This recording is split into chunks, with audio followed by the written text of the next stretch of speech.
Hello Hawthorne and Sycamore, it's time for our class reader again. We're on chapter 25 of the book. Got quite far in, hopefully we can finish it. I'm going to have to try and squeeze some in next week, hopefully. Still reading the Skylarks War by Hilary and McKay, and chapter 25 is called The Dark Horse. Every now and then in the staff room of Clary's school, someone would ask, "How's our DH getting on?" DH stood for Dark Horse. The Dark Horse was Clary. From the very beginning of her days at the grammar school, Clary had been watched, at first with amusement and later with interest. Mysteriously, her family history had become known. Opinions were shared about her brother and her father. Even the Miss Pinkseys were given a passing, uncomplimentary thought. These days, Clary was being watched extra carefully. Cool, critical, intelligent eyes glanced at her, and glanced again. They thought she was a rather promising dark horse. "Excellent stamina," said someone. "Never gives up." Heard her explaining some chemistry to a couple of youngsters in the library. Very clear, no wasted words. "Shy?" asked someone. "Quiet, not shy, thank goodness. A dreadful handicap shyness." "Do we fancy her chances?" asked the new mistress. "Best in the stable," said Miss Fairfax, Clary's form teacher, "by a country mile." No long after this, extra training started. "Read this. You must read around your subject. Here is an interesting article. I should like you to sum it up in 200 words. No, 150. Less if you can manage it. I want all the relevant points, mind, and you can bring it to me at registration tomorrow." "Tomorrow?" asked Clary, startled. "You must learn not to be fazed by a deadline." In the mass, she was constantly stretched. "A demonstration of the proof for us now, please, Clary, up at the front. Never turn your back on your audience. You should practice using a blackboard. It's a skill." "That's quite nice. Could they hear you at the back?" "Could you hear me at the back?" asked Clary, and when someone shook her head, the maths mistress said, "In that case, Clary, we'll show you once more." And Clary had to do it again, louder and clearer, juggling the different skills of blackboard writing, algebra, and noticing the people at the back of the class. "Quite nice, thank you. You may sit down now," she was told at last, and immediately scolded. "Don't flump." For months after month, it was continued. "This essay really won't do. Whatever is happening at home, you must always quote your references. Always, without exception. This piece of work is a fail. I've asked you for 500 words and you gave me 6. I have simply ignored the last 100, which has left you with no conclusion." However, it wasn't always so negative. "Clary, on Saturday afternoon I'm taking to a lecture that I think you'll find interesting. I should like you to show my own college very soon. And the town. I wish I could show you as it was before this blasted war. But it will end. It will end. It will end. The university has been there for more than 800 years. Have you ever visited Oxford before?" "No, but my brother has." "Often," said Clary eagerly. "His school is nearby. If he gets a scholarship, he'll go after the summer." "And is your father happy about that?" "Oh yes, he went. So did grandfather."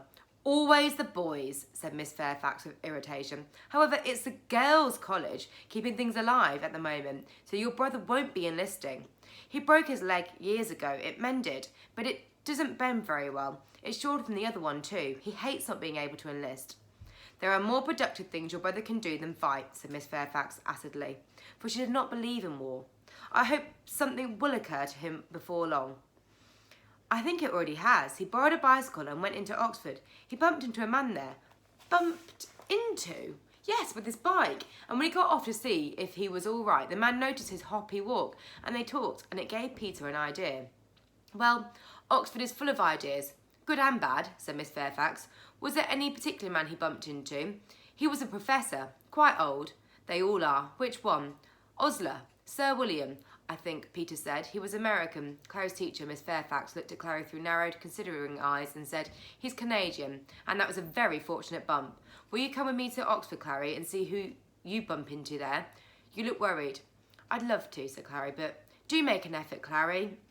"Of course I'd love to come. Thank you, Miss Fairfax." "Whatever's the matter then?" "Nothing at all," said Clary, which was not true. What was the matter was clothes.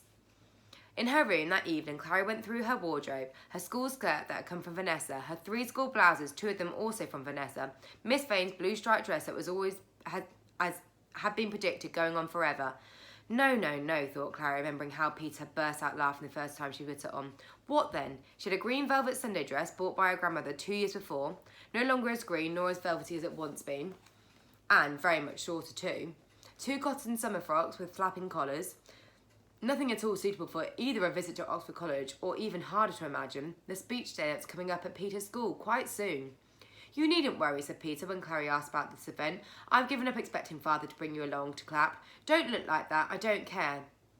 I do though, said Clary, and the first chance she got, she stopped her father in the hall to ask, Please could we go to Peter's speech day this year, Father? Oh, I don't think so, he replied blandly. What would be the point? It's the last one ever, and Peter should have someone there. Let's not get all sentimental. Let's not sentimentalise things, Clary. He worked so hard. Aren't you proud of him? Naturally, I'm glad he's worked, but I'm sure he's done very well. He said you wouldn't bother, said Clary rebelliously. It isn't a matter of bothering, it simply isn't practical. Well, I'm going, said Clary. I'm very glad to hear it, said her father, smiling his empty smile. This should cover the train fare, he added, taking a 10-shilling note from his wallet. And let's have no more fuss. 10 shillings, Clary discovered, could hardly have been more accurate. It would pay for the train fare and leave 4 pennies to spare. 4 pennies would not buy so much a pair of stockings, never mind a new dress. Mr. King refused to buy her silver watch, but asked, What about the bicycle? No, exclaimed Clary, never. You managed without it before. I couldn't again. Clary's world had opened up since Simon had got her riding. She kept the bike in Jester's stable, away from the critical eyes at home, and it had given her a new freedom. Now at weekends, she could get out of the cottage. So she could get out to the cottage to visit Lucy and Vanessa too, if she was there. On weekday mornings, she walked the 10 minutes to the stable, strapped her books in the carrier, and was at school in a fraction of the time it had taken in the past. Anyway, it's my brother's bike, she told Mr. King, not mine, so I couldn't sell it. Never bothered you before? Still got that brass top table, have you? Easy money that could be. I couldn't. Well then, said Mr. King, who had left school at 9 years old and worked for his living honestly and less honestly ever since. If you don't want money, got easy, you'll have to do as other folks do, won't you? What do they do? Get it the hard way. What's the hard way? And you, a clever grammar school girl, exclaimed Mr. King, and went away shaking his head. Clary consulted Vanessa cycling out of the cottage with her friend was back for the night. Vanessa was more helpful than Mr. King. At least, you needn't worry about catching a train to Oxford, she said. You can come with us. We're all going together to cheer on Simon. I'm driving Dad's car. I'm driving Dad's car, corrected her mother, coming in from the kitchen. It's much too far for you. Lovely to see you, Clary. Have you said hello to Lucy? Yes, she looks wonderful. Any news of Odyssey?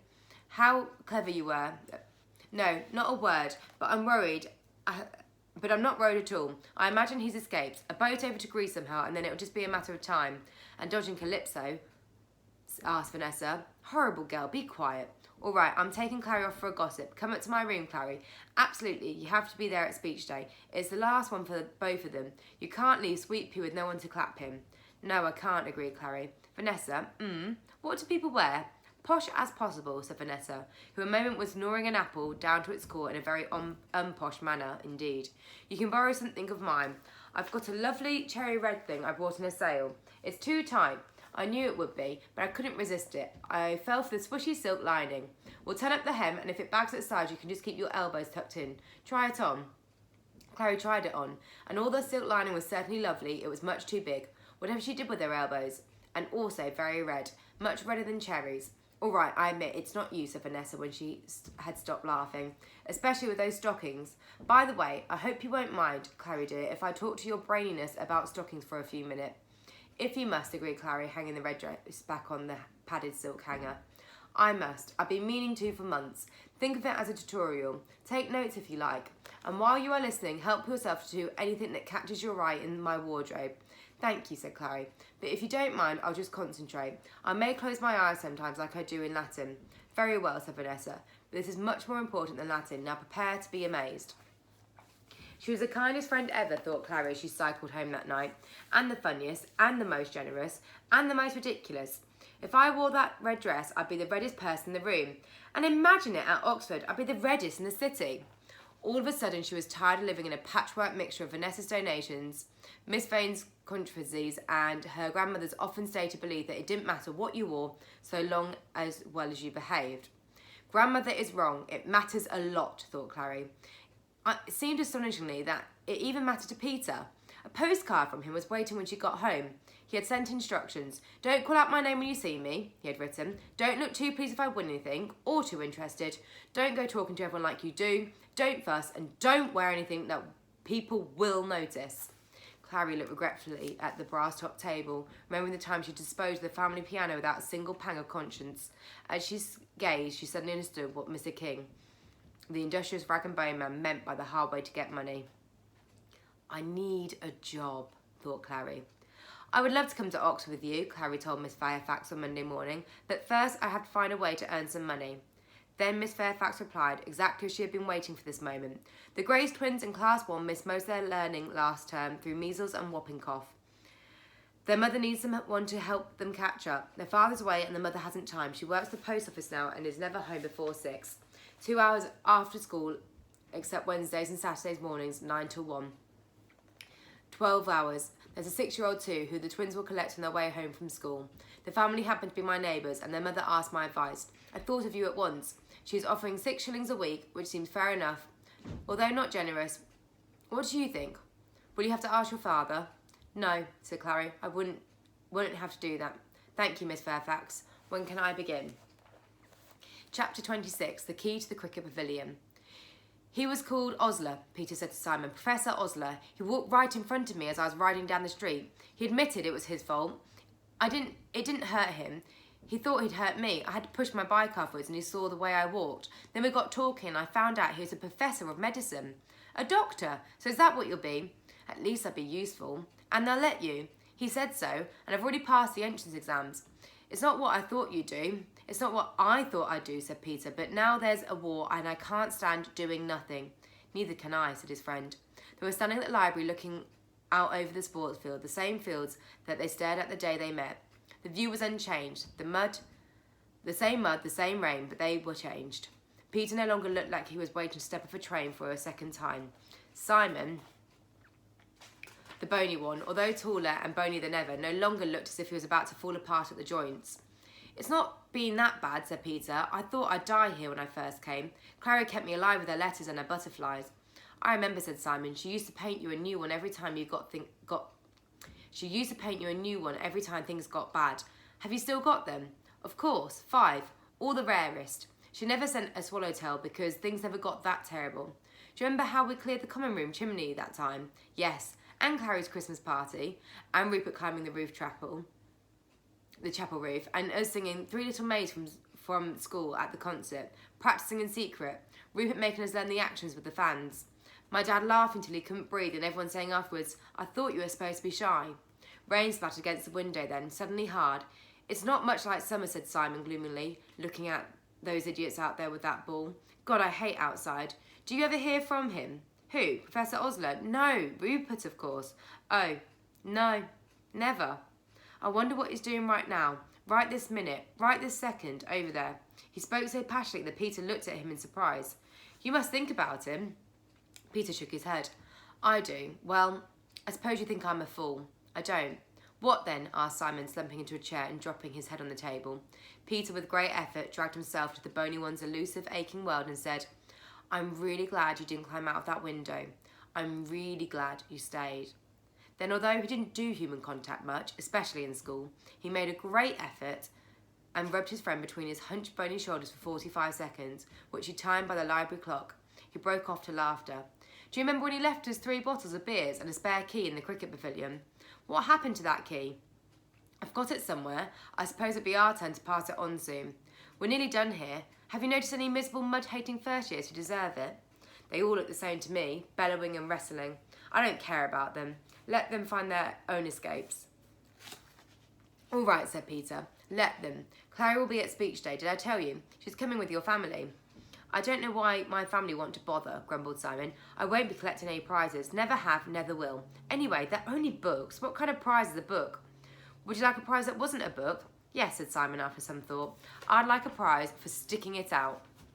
I'm not going to university. I haven't written any good essays. I'll probably never read a book again. I'll definitely never kick a football. But I have stuck it out. Yes, you have, agreed Peter. And later that night, Simon the bony one found an envelope shoved under his pillow. It was labelled, the Penrose Bonners Award for sticking it out, with special commendation for the time you didn't climb out of the window. Inside, on a leather bootlace, was Rupert's spare key to the cricket pavilion. Chapter 27, In Flanders. Now, it's now summer 1917. It's only a short one, but I'll read the next one too. So, it's now summer 1917 and we're in Flanders. If you remember, Flanders is on the Western Front where the war is happening. In fact, we sing that song in Flanders Fields around November. So, in Flanders. The line of the battle was called the Western Front. It stretched for 440 miles from the North Sea to the Swiss border. It began in the corner of Belgium, bulged into Ypres, crossed the Flanders fields where later the poppies grew, ran south through the Somme, that nightmare place, swept eastward into the great curve across the French countryside, and then up into the mountains. It was made of trenches, dugouts, barbed wire, jam tins, boredom, broken woodland, rubbles of homes, duckboards, lost socks, latrines, hastily dug graves, love letters, liquefied bodies, sandbags, poetry, nameless machinery, rewritten songs, tank tracks, and thousands of other things, the chief among them all being mud.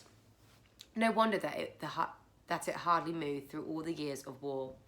It was populated by, among others, Britons, Germans, French, Canadians, West Indians, Persians, Australians, Irish, Dutch, 2 cavalry divisions from India, horse, rats, dogs, lice, pigeons and fleas. Birds flew over it.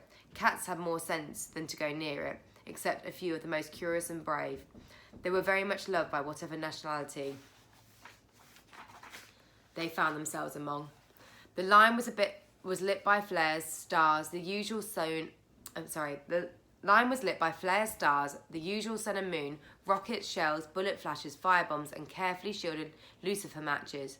It smelt of earth, rum, death, smoke, urine, tin booth, and hot metal. Guns thumped like internet heartbeats, and the barbed wire rattled and jangled in the wind. There were other sounds that made their hearers stop their ears till they were over, but the echo stayed in their memories for as long as they lived. The line was the shape of a long, lopsided smile, a ravenous, expectant smile, a greedy, unreasonable smile, considering how very, very well it was fed. On either side of the line were the armies. Neither was winning, although not because they didn't try. They tried very hard, and when one way didn't work, they tried another. The Germans were the first to use poison gas, and the British were the first to use tanks. Perfectly reasonable people, the sort who, in their previous lives, let wasps out of the window, read storybooks to children, doing all the proper voices, flinched at flat notes and hardly ever shouted, got drunk or forgot their mother's birthdays. Absolutely ordinary people made considerable efforts to kill other absolutely ordinary people whom they had never even met. Things didn't get better. They got worse. It was all quite normal to Rupert now. It was 1917. He'd been there from the start. He was one of the unshakables. He'd moved around a lot, but now he was back almost where he'd begun, in Flanders, on the left-hand curl of the Smile. There was a feeling in the air of a job well done because the British had just managed to blow up 19 huge mines right into the German front lines. They had other plans in mind too, equally uncivilised. First, however, they had to prepare their ground. That meant Rupert spent the hour of darkness, never long enough at the end of May, crawling around in front of the trenches, cutting barbed wire. Barbed wire was wicked stuff. It caught the men like fish in a net. Both sides used it in great tangled coils, held up on fence posts all along the trenches. In some places it was so thick you could hardly see through it. They didn't try to cut those dark masses. They went where it was thinner and looser. It was a horrible job. It rattled as you pulled it away. They tried cutting it with machine gun fire, but it didn't really work. The coils would lift and bounce down again, more or less intact. Rupert survived the night, got back to the trench just before dawn broke, eaten a sustaining but indigestible breakfast of tin beef, rust-coloured tea, and a slice of somebody's birthday cake from home, found a dugout with an empty bunk and crawled inside. When Simon had looked out of the rainy window and wondered where Rupert was, that was the place, fast asleep with his boots on. Away from the front where the supply lines ran, there were rest camps and first aid stations and even patches of farmland. Often at that time of year you could hear skylarks over the fields. Soldiers remarked how strange it was that the birds should be there, but in fact the birds had been there for centuries. The really strange thing was that the soldiers were there. Another thing that people thought of was that the skylarks sang in the language of their homes. In English for the English, in French for the French, and in Dutch for the Dutch. More puzzling still, on the other side of the trenches, a few miles away, the Skylarks were singing in German. It was a war where absolutely nothing made sense. And that is where we are going to stop. So, predictions. Rupert is in the war. What's going to happen to him next? Do you think he's going to get out? Do you think he'll ever be the same? Is Clary going to make it to Oxford? Will she get the job? What about Simon? What's he going to do when he leaves school? Where's he going to go? We obviously know that Peter's going to go to Oxford and he's going to do his medicine. And I think he'll be quite successful. But I'm not sure about Simon or Rupert or Clary. What do you think will happen in our last, I think it's a good quarter of our story to go. Anyway, I will see you all very soon. Take care and have a lovely weekend. Bye, Hawthorne and Sycamore.